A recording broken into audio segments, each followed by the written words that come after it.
Well, good morning, everybody, and thank you so much for choosing to be here today. Before I start, can I just thank Dawn and Zoe, because again, we were really proud as a council to partner with For the Region. You know, Dawn and Zoe are two incredible businesswomen who, this is not just their only business. They are really active in the region. They're real ambassadors for the region. I couldn't be prouder that the first event here at the arena as a conference is with For the Region. So well done, and thank you, Dawn and Zoe. In terms of today, though, I just wanted to have a quick recap on where we've been in a 2-minute recap, because there's a lot to talk about over the last 2 years, but then to give you a little glimpse of what's coming, because what's here is not the end of the story. And if we think that what we have, as wonderful as this is all we can achieve, then we're losing out on what we can really be. So I just wanted to say, first of all, I know a lot of people I've spoken to outside the room, and they've said, well done, it looks great, whatever. This has been a huge team effort from the start, and whilst I've been happy to sort of drive it and give it the political momentum, we've got people like Hugh Mowbray in the room, people from Welsh Government, our partners who have helped realise this vision.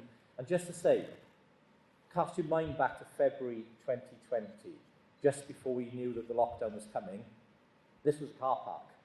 This wasn't an arena. None of what you've been able to enjoy today was here. Everything that's been achieved around us has been done through lockdown. And I think that is an amazing achievement. And can we give the guys a round of applause?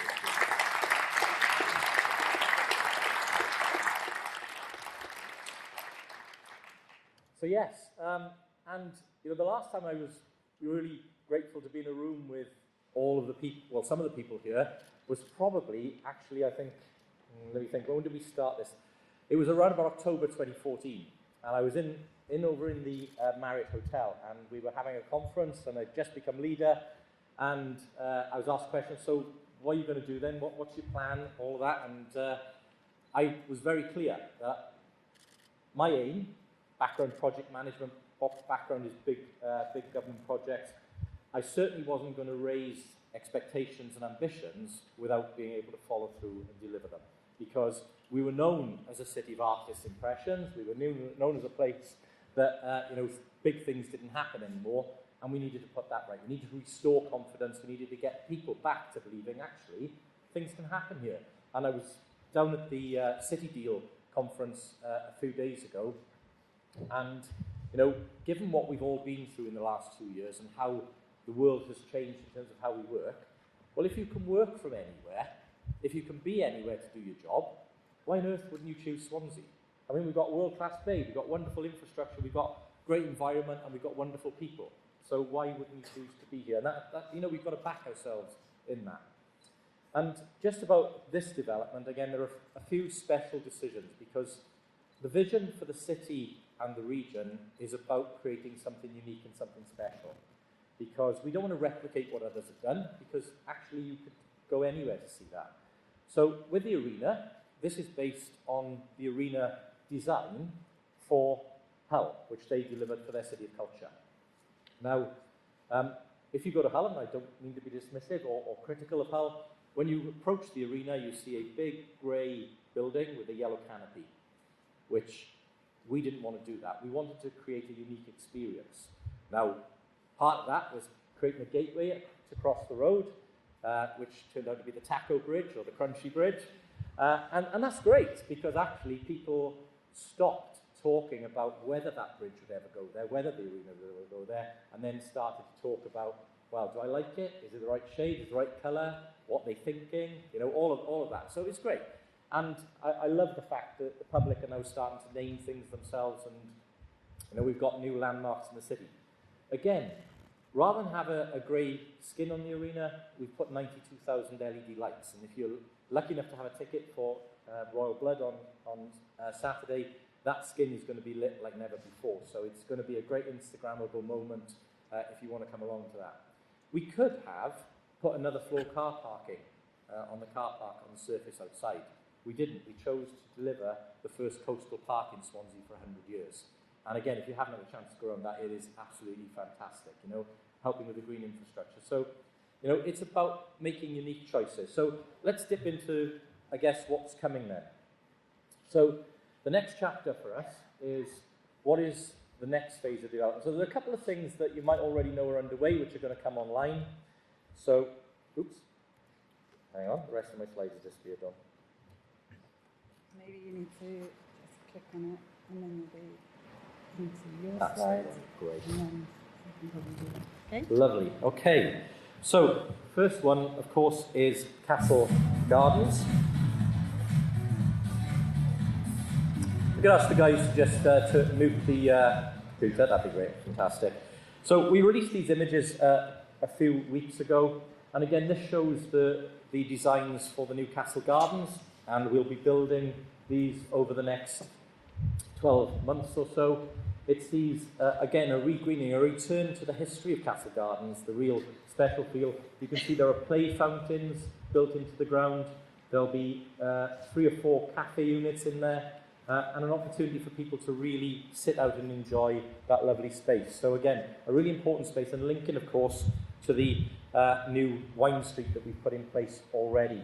I was on site yesterday, lucky enough to see the new building that's going up on the Kingsway. This is where the old Oceana, Top Rank, Jumping Jacks, depending on your age group. And this building is coming out of the ground and will be complete by the summer of 2023. Again, very, very high environmental credentials for this building. And yes, it will have trees on the roof. I know people didn't believe us when we said about the arena, but it will have live things growing throughout the building. But more importantly, it'll be home to 600 people working in the tech industry and innovative industries, and also startups from Swansea, because again, we want to make sure that we grow our companies, and then when the companies get to a certain size, they don't say, oh, there's nowhere in Swansea for us to go. We actually got space for them to grow into, and that's exactly what we're trying to do here. So again, you'll see that. Importantly, though, as well, those 600 people will help to sustain businesses in Oxford Street, because again, you know, it's about regenerating all areas of the city. We've already started work on the old British Home Stores building. We acquired this building with the help of Welsh Government, again, who are great partners for us. This will see the Central Library move from the Civic Centre building, as well as archive services, as well as loads of council services going in there. So this is a major building being repurposed as almost a new civic building in the centre, and of course it'll be on the edge of Castle Gardens. Albert Hall. Again, the guys are already in there doing some preparatory works. The Albert Hall neglected for many years, and we were able to put together a deal to secure that building. The new owners will fit it out. It'll become an 800 capacity performance space. So again, helping us to be able to host major conferences. So you've got the arena, the Liberty Stadium, the Albert Hall, the Brandwin. So again, lots of venues that we can host different events of different sizes. And again, that will be a whole new lease of life for that building, and another great restoration. And you know that the Palace Theatre work is already going on there. Tramshed Tech, who are a great company, will be in there utilising that building. And I was, again, lucky to go around there with Vaughan Gethin a day or two ago. It's still a really difficult shell inside, but they're able to rescue all of the lovely theatrical aspects of that building and reinstate them as part of that new funky work environment that will be there from 2023. So again, fantastic restoration. Now, I don't know the Nigel's in the room, Nigel Short, but Nigel's over there, fantastic businessman and local from our neck of the woods, and the proprietor of Penderyn Whisky, of course the best whisky in the UK, probably in the world, Nigel, probably in the world. And Penderyn are working with us to fit out the old buildings up near the Liberty Stadium. You'll see the work going on there at the moment, so if I just run the VT. This facility will be open towards the end of the year, the early part of next year. And again, not only will we be able to go along and have the full tour of Penderyn Whisky, taste that beautiful product, but you'll also, I'm grateful for Nigel to bring production facilities there, and they'll be producing over 1 million bottles of Penderyn from Swansea every year. And that'll be a great visitor attraction there. What you're seeing now, though, is the next big item to come along. And Skyline, who confirmed this week that their board had signed off the investment, This is the extreme sports and sports attraction and visitor attraction on top of Kilvey Hill. You'll board a gondola at the bottom of the river, and that will take you to the top of Kilvey Hill, and look at the views you have over Swansea there. At the top of the hill, there will be food, beverage, and other facilities. There'll be luge runs, which are toboggan runs on concrete tracks that will take you down the hill, and also zip lines, as well as coaster rides and other attractions. If I go on, though, I think we have a short Skyline video that I can let run as I'm talking. So Skyline are a New Zealand company who have facilities all around the world. This would be their first facility in Europe. And again, they were blown away by the beauty of Swansea Bay. And again, these are going to be amazing attractions. We're in the final stages of agreeing the metrics around this with our colleagues in Welsh Government. But you'll be seeing around 750,000 visitors coming to this facility every year, on top of the anticipated 350,000 people who come to this facility every year. So you put those two together, just those two things, and you're going to look at around 1 million extra tourists coming to Swansea every year to enjoy the facilities. And again, as you can see, these are major international players in terms of attractions, and they're bringing their fantastic facilities to Swansea, and they hope to be open the early part of 2025. So again, if you're lucky enough, I know, again, I've got to say special thanks to Alan Wynne-Jones. He went with the Lions to New Zealand on the tour, and they went to this fantastic facility, and they were blown away with how good it was. And again, he was instrumental in helping us talk to Skyline when they first came to Swansea. And again, it's that Team Swansea approach, you know, to have somebody like Alan Wynne who's prepared to go out there and shake hands and say great things about Swansea is wonderful. So again, something great to look forward to. Now, I had hoped this morning to be able to announce who our strategic partners are going to be for the next few years. I can't do that because the legals aren't quite there, but they will be there in the next few days, and we will be announcing who that partner is. But it does mean £750 million of additional investment on top of the £1 billion that is being spent and being invested in Swansea at the moment. And they will help us to deliver the regeneration of 7 key strategic sites around Swansea. So that will see the St Thomas Station site, that's over by the Ship Pub, where we've been using as a compound on the side of the river. The Civic Centre site, again, as you know, the council's moving out of the Civic Centre, we're returning that to public use. It's unlikely we'll demolish it, so don't worry too much about that. But we are going to be connecting the Civic Centre site with this site, and that partner has some amazing plans that they'll be able to share with everybody very shortly. The Sailbridge site, the River Corridor, all important sites because, again, there will be further announcements in terms of what we're doing on the River Corridor. So one of the things I can share with you today about the Civic Centre site, we have trailed it before, but we can confirm now it will be part of what we intend to deliver there, is something to go alongside this fantastic facility, and that's a new aquarium for Swansea. So again, wanting to generate further tourism for our area, we believe, working with our partners, that we can deliver a world-class aquarium there, and that will be a further reason for people to come and spend some wonderful quality time in Swansea. And then, working with our university partners in Swansea University, we are proposing to create a sports science technology excellence park. And this will be in collaboration potentially with the Ospreys and the Swans and with our local regional cricket teams to create that fantastic facility. So an international sports village where sports science is delivered. And we have already, as part of the city deal, and again, it is 5 years Monday that I was sitting around the table with Theresa May and Karen Jones signing the city deal. And can I just remind you that 5 years on, we are the only city deal in Wales to have all of its projects approved by both governments and all of the projects in delivery. Of course, this one delivered already. So again, nobody else in Wales has been able to do that, and that is delivery on the ground. So again, fantastic second phase of one of the City Deal projects, which will help us to deliver this. I know transport remains an issue in our region. We still don't have the sort of infrastructure that we need, But again, we've been busy during COVID, working with Welsh Government and Transport for Wales to pull together the detailed proposals around a metro network system. And again, I understand Welsh Government will be making some announcements later this year on this. But what you see there in green are the existing rail lines, so they don't need to be laid. They aren't used currently for passenger services. And what you would be able to do with investment in stations or around that route is to create essentially a circle line to run light rail around there.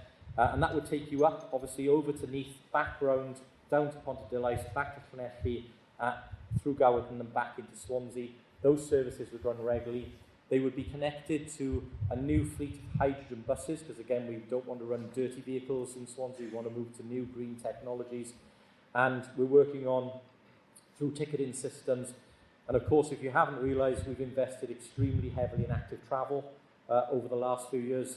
We now have the active travel network, the cycle network, to rival cities like Amsterdam.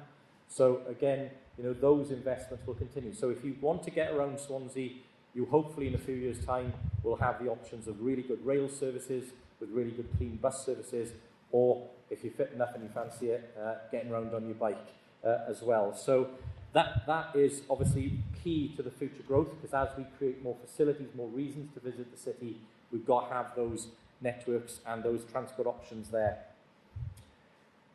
Also today, you'll hear a lot more today if you come to the third session. Tony Miles, Chief Executive of DST, will be here. As you know, we were hugely disappointed a few years ago when the UK government felt it could not support the original tidal lagoon proposal. After that, we took that on the chin and decided, well, look, if there's something we need to do to put this right and to make it an investable proposal, we'll do that. Got to give credit to Martin Nichols, who's our Director of Place in Swansea Council. He's led on this on a regional level. We've done a worldwide search in terms of speaking to multinational companies with the expertise to deliver these sort of schemes. And we've obviously launched Blue Eden since then. It is now an integrated energy project, £1.7 billion of investment coming to Swansea, outside of everything I've mentioned. It does not need a penny of government support to make it happen. That's really important. So we're not reliant on financial support from Welsh or UK government, although, of course, Welsh government remains still supportive of our aims to create green energy in this region. There are thousands of jobs associated with this, and I'm sure Tony will say more, as he has done in recent days, around the battery facility. So this is creating green industrial batteries in Swansea. They've already completed their first plant in the US, a £500 million investment there. The second plant globally for them will be here in Swansea. And it's really interesting, the proposal. I don't want to steal Tony's thunder, but essentially it installs floating arrays in the docks, so floating solar, which gives us green energy to power massive new data centres, which are energy intensive. They create lots of heat, and we take the heat from those data centres and pump it into the new homes that are being created there. And everybody's struggling with their energy bills at the moment, in terms of where we are. So again, this will allow that company to offer fixed price energy, but also potentially heating at a really low cost to those homes. And we're using the energy that's produced there so that nothing is lost. It's a wonderful, wonderful proposal. And again, also setting up this site as a hydrogen generation facility as well, because we know as we move to hydrogen vehicles, especially for large vehicles like HGVs and trains, we're going to need more hydrogen. We're going to need it to be green, and that means producing the hydrogen using renewable electricity. And that is where all of this is connected. So again, it's a really, really interesting proposal, and they hope to have a planning application in before the end of the year. So again, we've tried to take out every barrier here in terms of anybody who prevent this from happening. And then, well, if you're going to build this several mile wall around this area to create a lagoon, that essentially gives you a new port. And again, through discussions Councillor Robert Francis Davis has been having, we've been having with councils in the southwest of England, we see an opportunity here through the Levelling Up funds for us to create a new passenger terminal, also for things like cruise ships to be able to dock at Swansea, because they do pass here quite regularly, They don't call here currently. And again, it's about making sure that people come from the south of England and come from cruises and stop off here. The other thing is that Siemens, who are a key partner in some of this, are already trialling hydrogen-run ferries. So again, links to hydrogen about using new technologies and new energy to be able to run passenger services between South Wales and the southwest of England. So that's just a little taster. There is still more to come, but of course I don't want to give all the sweeties away on one day. I can't do that. But certainly, I hope you see that the ambition has not ceased. In fact, this is just the first step. And again, I hope within the next 5 years, we're in another great building or we're in another great place looking at fantastic delivery in Swansea. So thank you all for listening. I know we'll have a chance for questions later, so thank you.